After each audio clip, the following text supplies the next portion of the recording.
Hello? Back,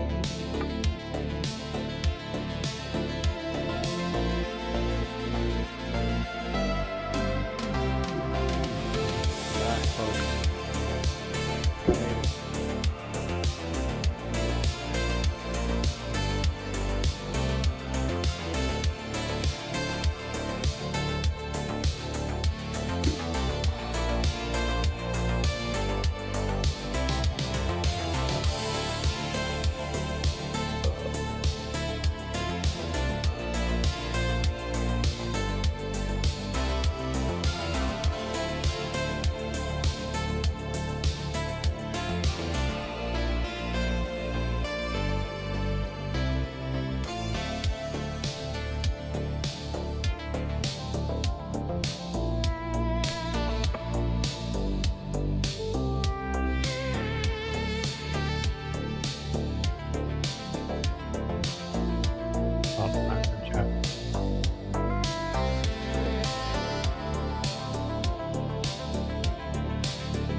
Good.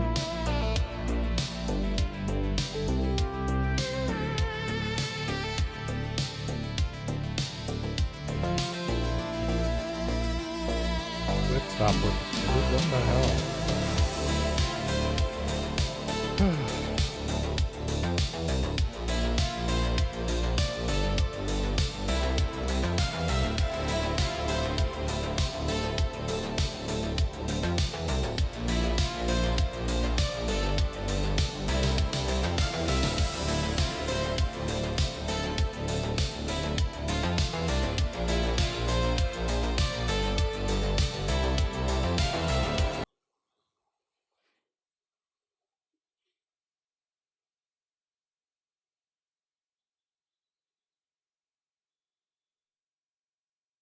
Okay. Let's say.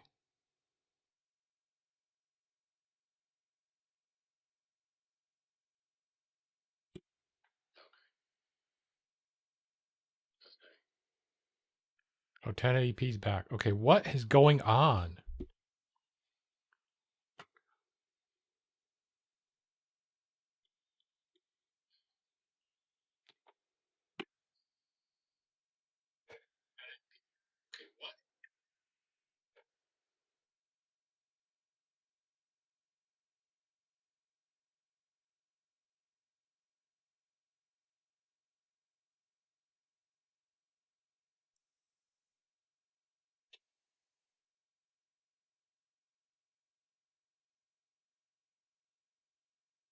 Gonna do this again today.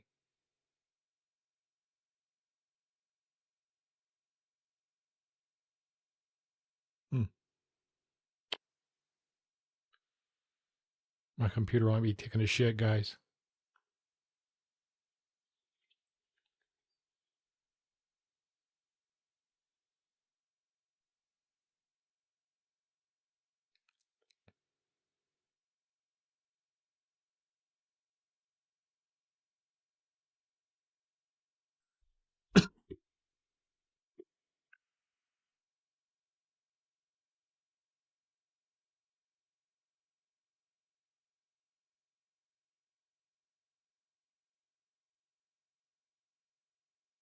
Hmm.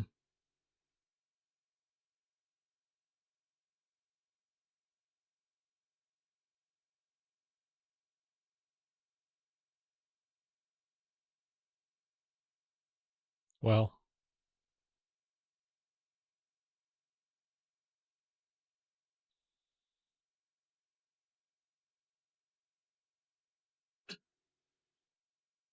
this skipping.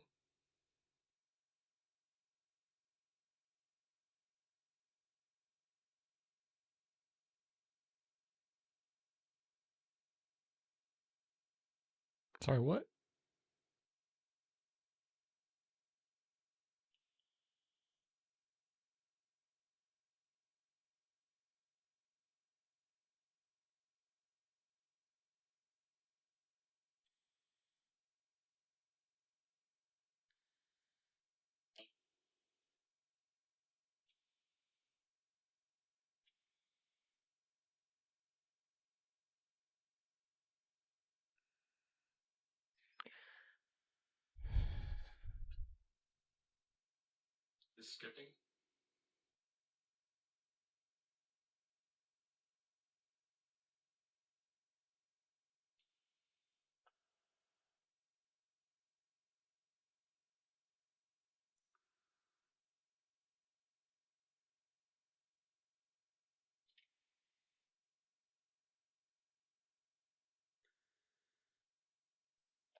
Yeah, I think my stream is done for. I think I'm good.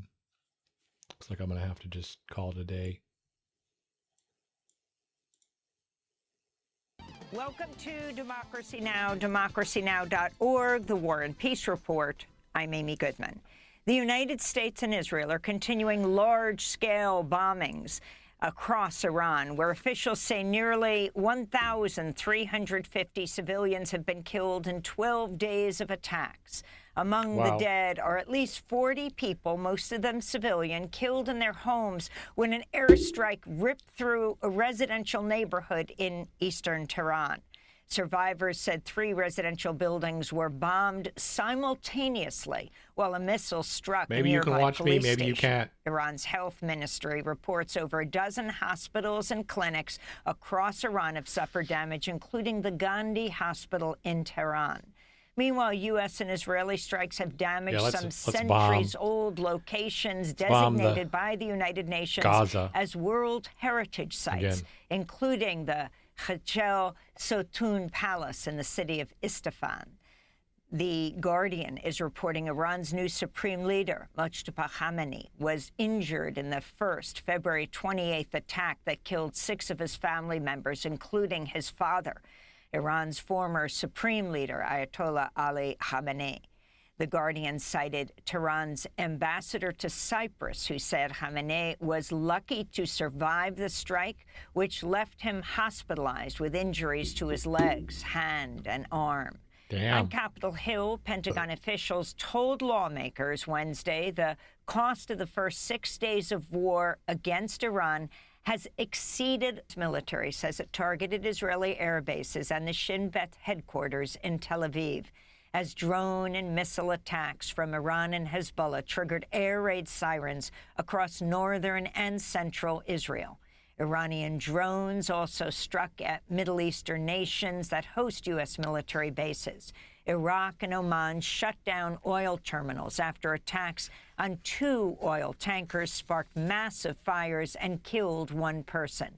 Strikes also hit oil storage facilities in Oman.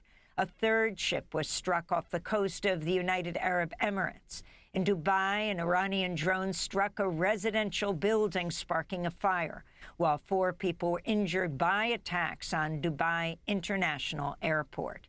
In Bahrain, smoke rose over the capital, Manama, after an Iranian drone strike on fuel storage tanks at Bahrain International Airport. Kuwait International Airport was also hit by several drones.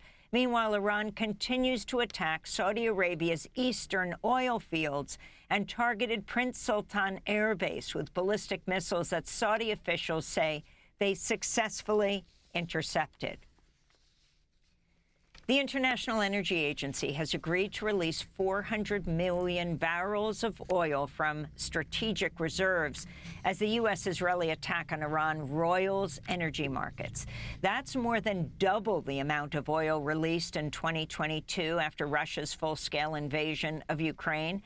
It comes as Iran's Islamic Revolutionary Guard Corps, IRGC, says it will not allow, quote, a leader of oil through the Strait of Hormuz, with an IRGC spokesman warning, quote, expect oil at $200 per barrel, unquote. Saudi Arabia is ramping up crude oil flow through its pipeline from the kingdom's eastern coast to a port on the Red Sea.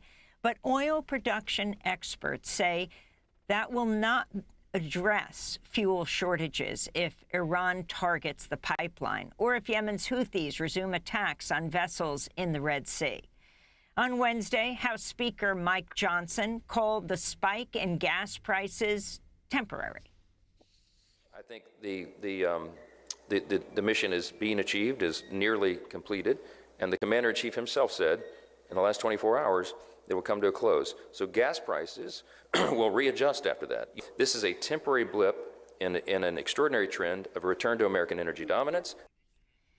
Israel is continuing its relentless bombardment of Lebanon, where authorities say more than 630 people, at least 91 of them children, have been killed over the past week.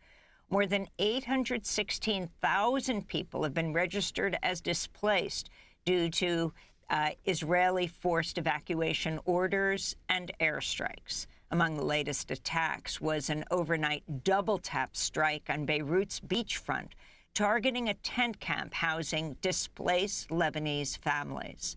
At least 8 people were killed and 21 injured by the Israeli strikes, which came without warning at 3 in the morning.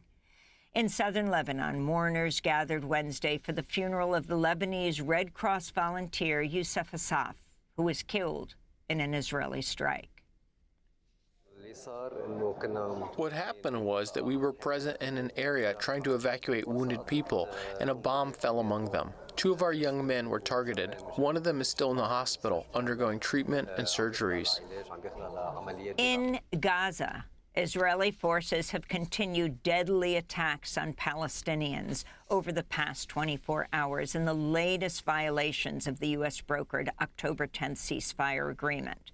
Palestinian reporters say 2 women were killed and 7 others were injured, including 3 children, after Israeli forces targeted tents sheltering displaced families in the Nuseirat refugee camp.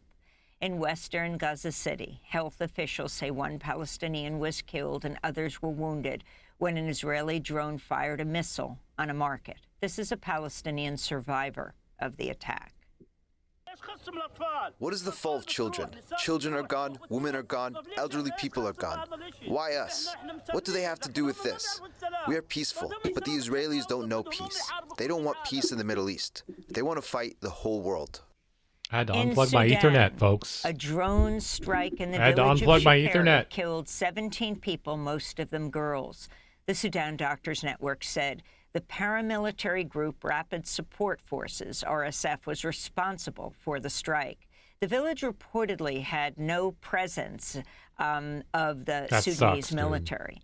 The civil war in Sudan erupted in 2023 as fighting between the RSF and the Sudanese killed more than 40,000 people and forced nearly 15 million people to flee their homes.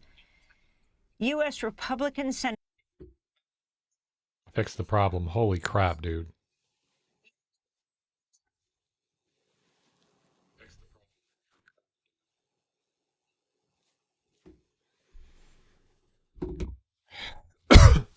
Yeah.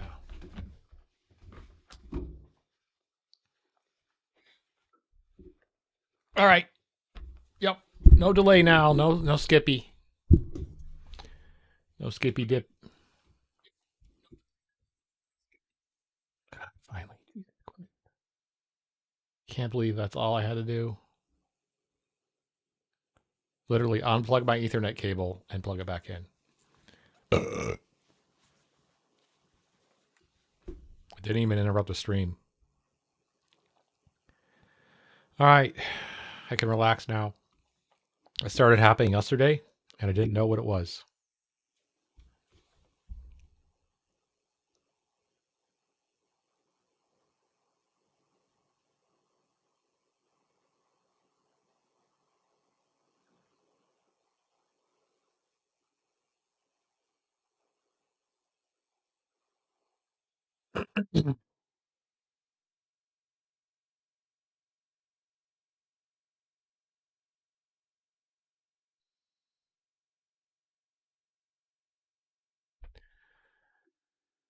Senator John Cornyn of Texas has reversed his position on the filibuster in order to pass President Trump's Save America Act. The bill would require proof of citizenship for voter registration, require photo ID to cast a ballot, and require states to run voter rolls through a federal database kept by the Department of Homeland Security. Senator Cornyn is currently locked in a tight runoff election for his Senate seat with Texas Attorney General Ken Paxton, and is seeking President Trump's endorsement. The Save America Act was passed by the House, but Senate Democrats have vowed a filibuster to defeat the bill. Senate Majority Leader John Thune has refused to change the Senate's rules to force a vote. On Wednesday, President Trump criticized Thune, saying he's got to be a leader, unquote. President Trump has vowed to not gotta be a leader, any other folks. legislation That's right. until he's signed the Save America Act into law. He's got to be a In New leader. Hampshire, Democrat Bobby Boudman won a special election for a state house seat on Wednesday, beating the Republican Dale Fincher and flipping a Republican district President Trump carried easily in 2024. Okay. Tuesday's election saw a 16-point swing in favor of the Democratic candidate, the latest sign that Republicans could face huge losses in November's midterm elections. According to the Democratic Legislative Campaign Committee, Democrats have flipped 28 seats since President Trump won in 2024.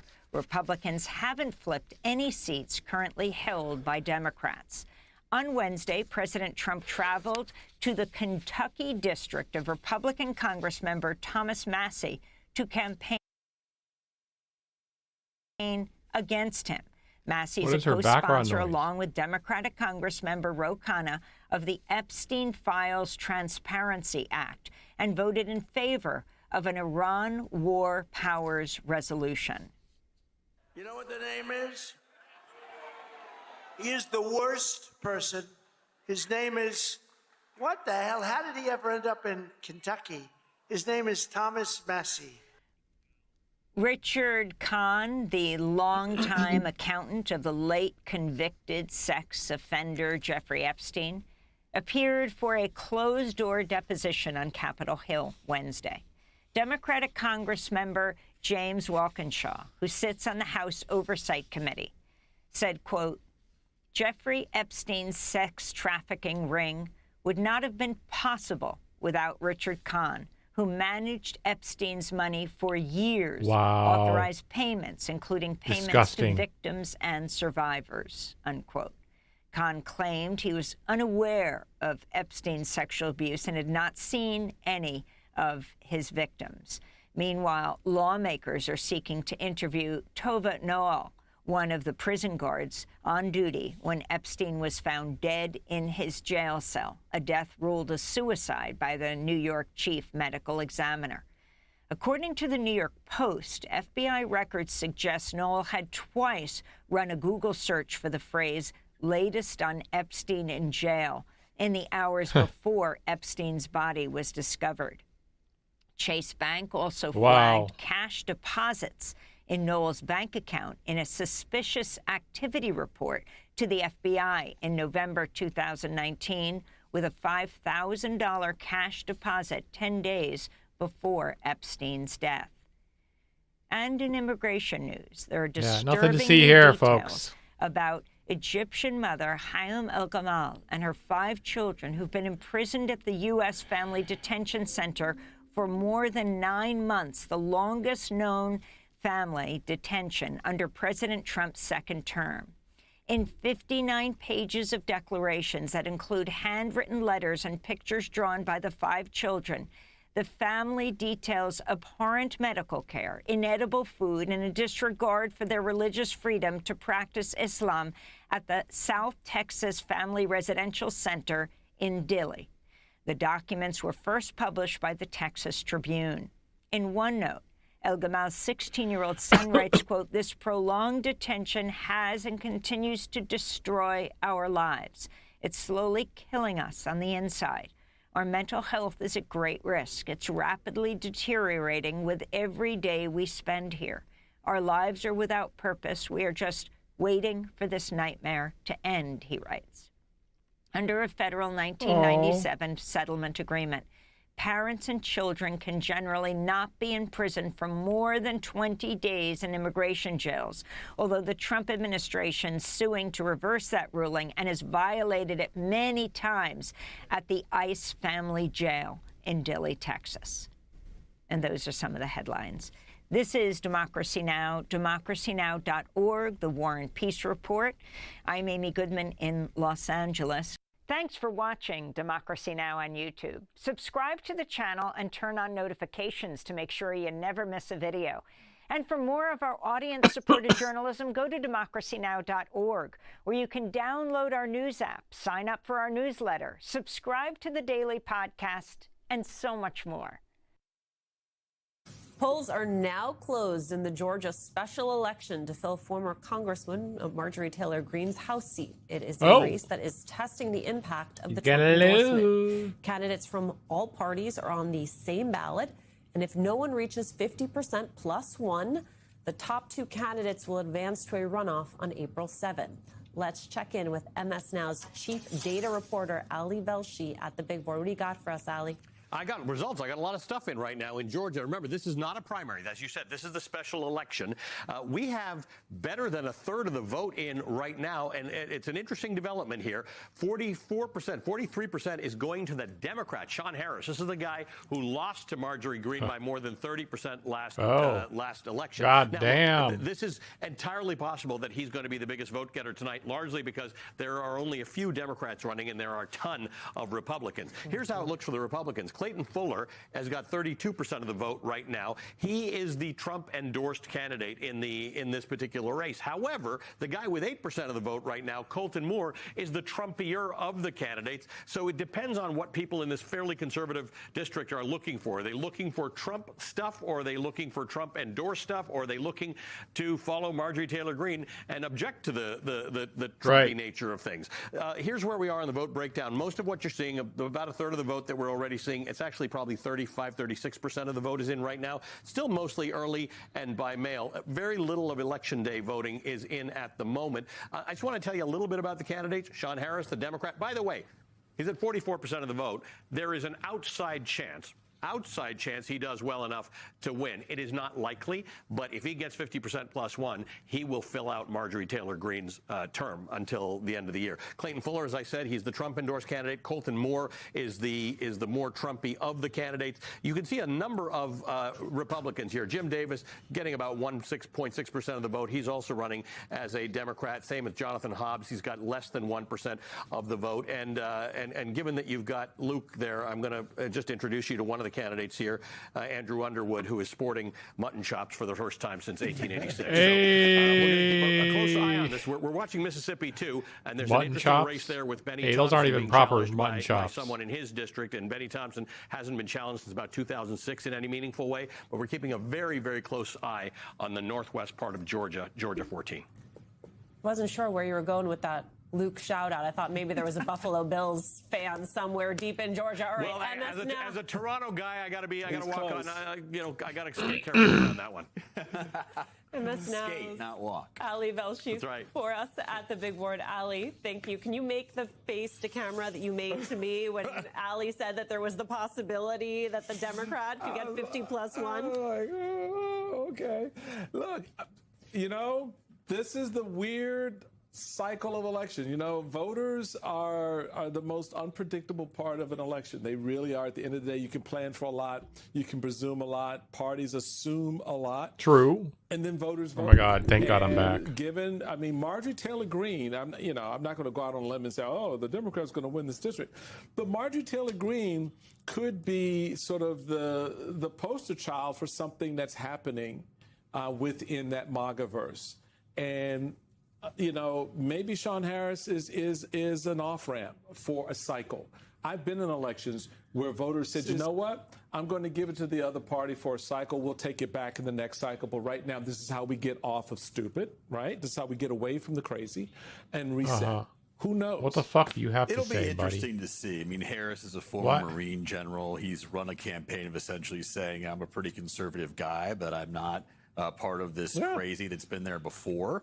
I think there could be an appeal to that. Remember, Doug Jones won the Senate seat in Alabama when the other candidate was Roy Moore. Was terrible. Exactly. That's what I was thinking. I think where you go here, which is interesting to me, is if this does go to a runoff and you have this sort of month where a lot of money will be poured into it, it will be a good way to measure how the disillusioned Republican vote. And you know what that feels like, right? Yep. The disillusioned Republican vote, which is something that a guy like Ossoff, down the line, statewide, I think we'll hone in on and say, okay, what is there for the taking in these midterms? It could tell us a lot about how the level of disgust. And I would label that, Alicia, the Marjorie Taylor Greene vote, that disillusioned Republican vote. I mean, because at the end of the day, MAGA or otherwise, it's still a Republican vote in Georgia. Who would have thought? MTG. Who would have thought? Right?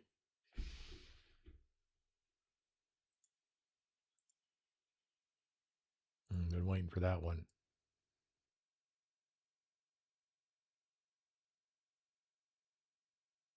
What do we got coming up?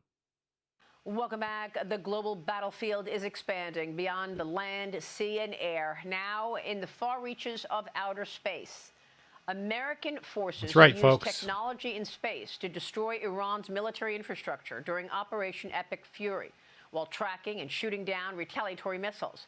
The New York Post reports Space Forces' infrared beams track the missiles the second they launch via the heat they create.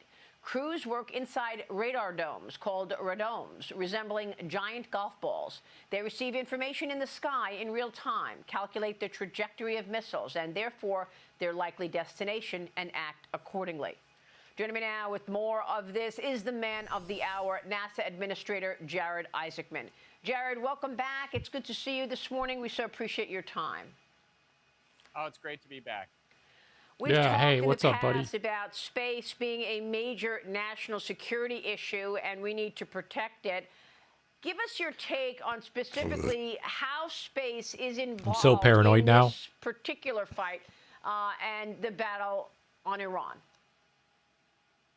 Absolutely. And space is the ultimate high ground, right? President Trump certainly knows this. It's why he created the Space Force during his first term. It's why he created the Artemis program, which is kind of on the peaceful civil side of space, which is my responsibility at NASA.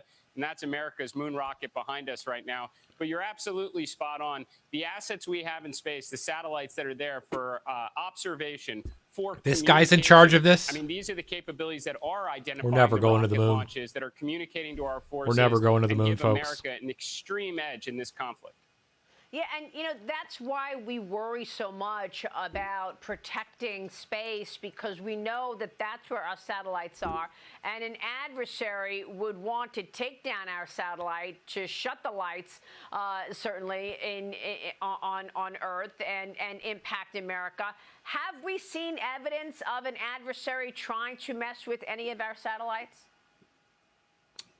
Well, there's no question about it. Again, this is why President Trump created the Space Force, is because this is one of the most important technological domains, and it is no longer secure. I mean, our adversaries have capabilities in space that can threaten our assets. Now, we, of course, have our assets in space that can counter some of that. It's also why the high ground of space keeps getting higher. The satellites initially in low Earth orbit are closer to Earth. They're probably a lot more vulnerable to the satellites we have in geostationary orbit. But now this is why cislunar space is important. You get higher up, you can still look down on Earth. You have some greater freedom of maneuverability the farther away you get. This is kind of the reality of this. Mr. Talking, saying a slur. How dare you, sir? Cis. The lunar base. And next up is Artemis 2, which is America's moon rocket. It's right behind me. 8.8 million pounds of thrust. We're going to send 4 astronauts around the moon in a matter of weeks, safely back to Earth. And then we're going to set up for missions every year, again in 27 until 28, when we land on the moon. And again, this time to stay. We're doing the other things. We're going nuclear power and propulsion in space. So someday you can see American astronauts plant the stars and stripes on Mars. So this is kind of our role that we fulfill here at NASA. We're pioneering, ensuring American leadership in the high ground of space. Then you've got Space Force. They're the ones that are standing out in the hill. They're looking out for everyone here on Earth. And then you've got looking out farther into space as NASA kind of leads the way. Yeah, that's so fascinating. I want to get back to the nuclear propulsion comment that you just made, but you've So been fascinating, referencing yeah. Artemis So behind fascinating, you. sure. What do we need to understand about Artemis, Jared? What do you want to tell us about Artemis? Do we want the camera to widen out or go closer to show us specifically what you're referring to? Okay, well, what's most important about Artemis is it's a program that lives on beyond any one rocket. You know, President Trump wants to make sure that we pick up where Apollo 17 left off. We are not just going back to the moon to plant the flag and bring home rocks and leave the footsteps, but to build an enduring presence on the moon, a moon base where we can realize the scientific, economic, national security value on the moon, to be a proving ground to test out the capabilities for someday when America's journey takes us to Mars. So this is the opening episode, but you're going to start seeing moon launches to the moon almost on a monthly cadence. A lot of uncrewed vehicles are going to go there as we start to build out the moon base. You're going to see crewed vehicles with astronauts going at some point every year, eventually getting down to 6 months. Vehicle architecture will change until you've got repeatable, affordable missions going to and from the moon. And you made such an important point in terms of the U.S. picking up the pace of all of this as China is trying to win here as well. The Financial Times article, Janet Robinson writes this: one of the next contested space portfolios is not in the realm of rockets, lunar landers, or satellite constellations. It is embedded in the often overlooked ground game of infrastructure projects, long-term partnering agreements. Not surprisingly, the culprits here, the two authoritarian space powers, China and Russia. What can you tell us?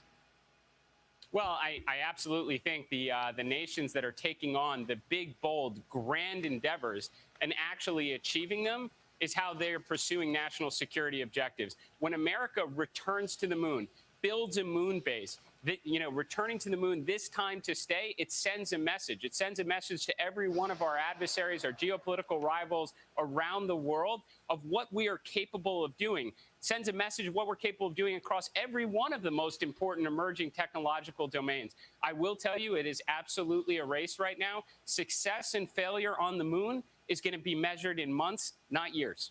When will the U.S. have the capability to defend or even repair satellites in space?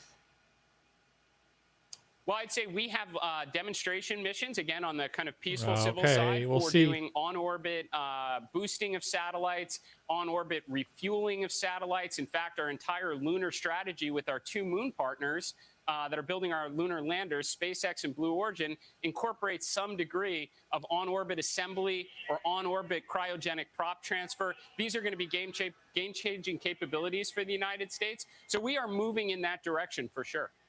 I mean, look, without giving anything away, obviously we want to be careful here, but do you believe that our satellites are vulnerable to cyber or a kinetic attack? I 100% believe that our adversaries around the world understand how important the high ground of space is and what our satellites are capable of doing, again, from an observation and communication perspective, and they are doing everything they can to try and challenge it. That's where President Trump's Golden Dome comes in. We're building out even bigger constellations of satellites. We're going higher. We're going into cislunar space. We're sending American astronauts back to the moon to build the moon base. You said cis again. So there's no doubt our adversaries are trying to counter our capabilities in space, but this is why President Trump signs a national space policy calling for the continuation of American superiority in the high ground of space. CBS continues to falter under its new management and ownership, but they're showing no signs of reversing or changing course. And honestly, a reversal is probably out of the question at this point. But I have to assume that the powers that now be knew that with the swing from a once respected and trusted journalistic